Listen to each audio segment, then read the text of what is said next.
আজ রাজধানীর বিভিন্ন অনুষ্ঠানে নির্বাচনের বিষয়ে কথা বলেছেন বিএনপি নেতারা। এদেশের জনগণ পিআর পদ্ধতি গ্রহণ করবে না বলে মন্তব্য করেছেন তারা। এছাড়া তারা আরও বলেছেন, কোনো দল নির্বাচনকে বাধাগ্রস্ত করতে চাইলে জনগণ তাদেরকে রাজনৈতিকভাবে প্রত্যাখ্যান করবে। নানাভাবে তারা অন্তর্ঘাত তৈরি করার চেষ্টা করছেন, কিন্তু এই দেশের মানুষের যে প্রাণের যে শক্তি, এই শক্তি অফুরন্ত। এই শক্তির কাছে সকল নাশকতাকারী চক্রান্ত ভেসে গেছে, কেউ কিছু করতে পারবে না। আমরা পাকিস্তান হানাদার বাহিনীকে প্রতিহত করেছি, তো অন্য কোনো হানাদার বাহিনী যদি আসে তাহলে এদেশের জনগণ, হিন্দু, মুসলমান, বৌদ্ধ, খ্রিস্টান, সাঁওতাল, ভীম, চাকমা, মারমা সবাই একজনের সাথে প্রতিহত করবে। বাংলাদেশের সকল জনগণ এখন নির্বাচনমুখী। বাংলাদেশে এখন নির্বাচনের আমেজ চলছে।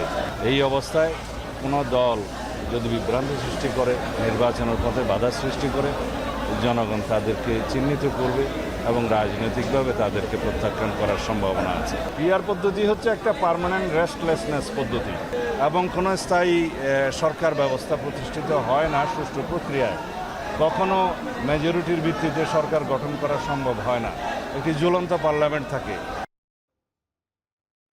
জুলাই সনদের ভিত্তিতে ফেব্রুয়ারিতে নির্বাচন, পিআর পদ্ধতি সহ 5 দফা দাবিতে আগামী 1 অক্টোবর থেকে 12 অক্টোবর পর্যন্ত বিভিন্ন কর্মসূচি ঘোষণা করেছে বাংলাদেশ জামায়াত ইসলামী। জুলাই সনদের ভিত্তিতে নির্বাচন না হলে রাজপথে আন্দোলন চালিয়ে যাবার হুঁশিয়ারি দলটির। আমাদের 5 দফা গণদাবি ইতিমধ্যেই জনগণের কাছে যৌক্তিক ও গ্রহণযোগ্য হয়েছে, তাই দেশের জনগণ এ দাবির প্রতি ব্যাপক সমর্থন দিয়ে রাজপথে আন্দোলনে সামিল হয়েছে। বর্তমান সরকারের উচিত অবিলম্বে জনগণের 5 দফা মেনে নিয়ে জুলাই জাতীয় সনদের ভিত্তিতে আগামী ফেব্রুয়ারিতে ত্রয়োদশ জাতীয় সংসদ নির্বাচনের আয়োজন করা।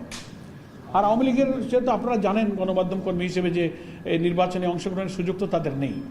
তাদের ব্যাপারে সরকারের যে রাষ্ট্রীয় ঘোষণা, তাদের রাজনৈতিক কার্যক্রমকে নিষিদ্ধ করার পরে ইলেকশন কমিশন আবার ব্যাখ্যা দিয়েছে যে তারা এই ঘোষণার কারণে নির্বাচনে অংশ নিতে পারবে না।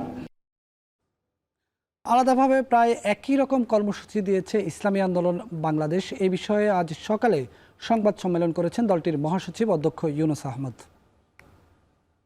1 অক্টোবর থেকে 9 অক্টোবর পর্যন্ত 5 দফা গণদাবির পক্ষে জনমত গঠনের লক্ষ্যে গণসংযোগ। 10 অক্টোবর ঢাকায় ও বিভাগীয় শহরে গণমিছিল। 12 অক্টোবর জেলা প্রশাসকের কাছে স্মারকলিপি পেশ।